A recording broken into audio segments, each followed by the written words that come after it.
Hi there. Let's go. Let's follow our class of today. That is the 196.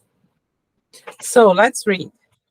Please read the sentence below. Sentence number 7. Let's go. Solar power works in many parts of the world, and the cost of solar panels has gone down by 80% in the last 20 years. Okay, and then let's go. So, answer the questions. So, these questions are related to this sentence number 7. So, let's check. Sentence number 1, question number 1. What is the relationship between the two ideas in sentence 7?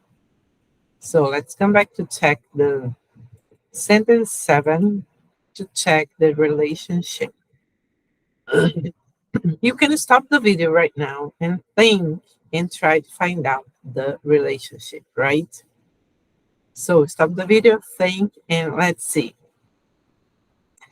You can see here, solar power works in many parts of the world, and the cost of solar panels has gone down by 80% in the last 20 years. What can you see here? You can see a conjunction. So we can see here that we are adding information, right? So in the first clause, they're talking about solar power that it works in many parts of the world, and they are adding information about the solar power. They say that the cost of them, the solar panels, has gone down by 80% in the last 20 years. So if the cost has gone down, it is a positive, right? It is a this is positive. So we have two clauses here that are positive, and the relationship between them is addition. They add information. Let's see what's written here. Oh, okay. So the relationship between the two ideas is adding similar information. Here there are two positive points about solar energy. Okay. So question number 2, how many clauses does the sentence contain? Let's see.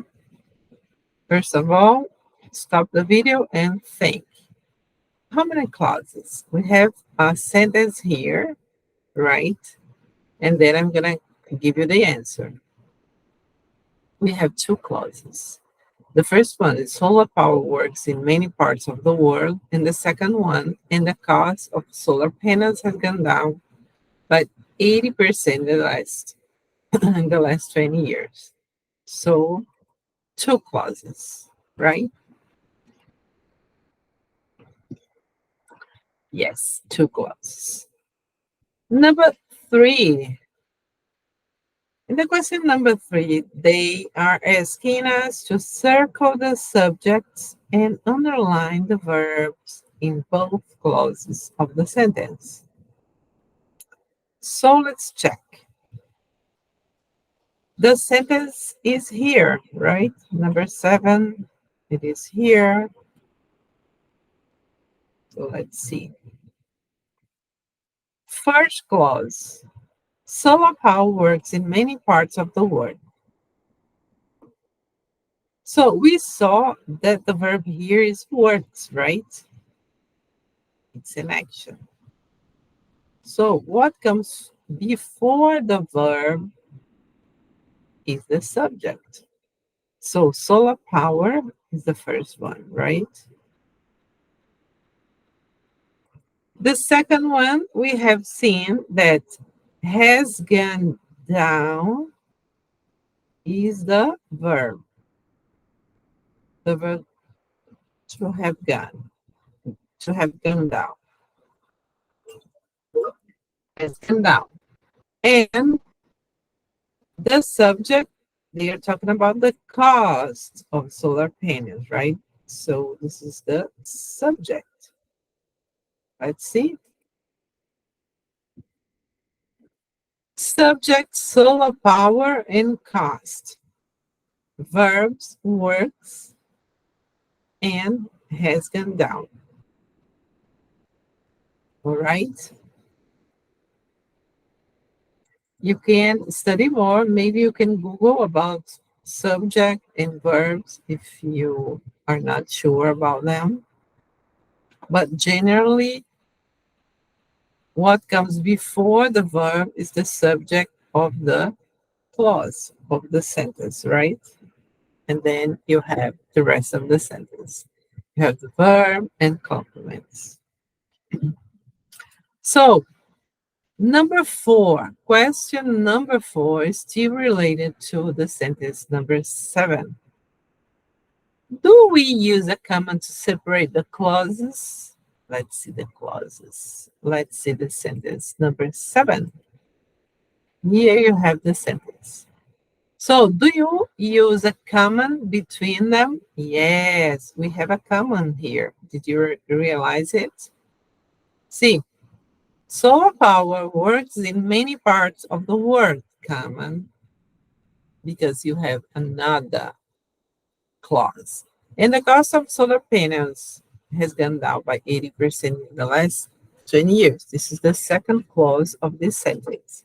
So you have a comma. Yes, you do. Do you use a comma to separate clauses? Yes, I do. We do. Yes. Okay. And number 5, finally the last one. Why do we need a comma in this sentence? Solar panels, why don't we need a comma in this sentence? What do you think? Solar panels don't produce electricity at night and take up a lot of space. What do you think? Tell me. Why you didn't put a comma exactly here like that first one that we saw, the number 7. We have a comma before and. Why you don't have it here before and? If you pay attention, you have only one sentence, only one clause. Look, solar panels don't produce electricity at night, right? And they, the solar panels, take up a lot of space. So the subject here is the same subject as the first one. Not the first one, because it is the same clause, right? So the reason is this one, exactly this one. You have only one subject for the two, for the one before and for the second one after and. Okay, let's see what's written here. Because there is only one clause or one sentence with the subject solar panels. The two verbs don't produce and take up have the same subject. Okay, that's the reason. And that's all for today. See you next class. Bye.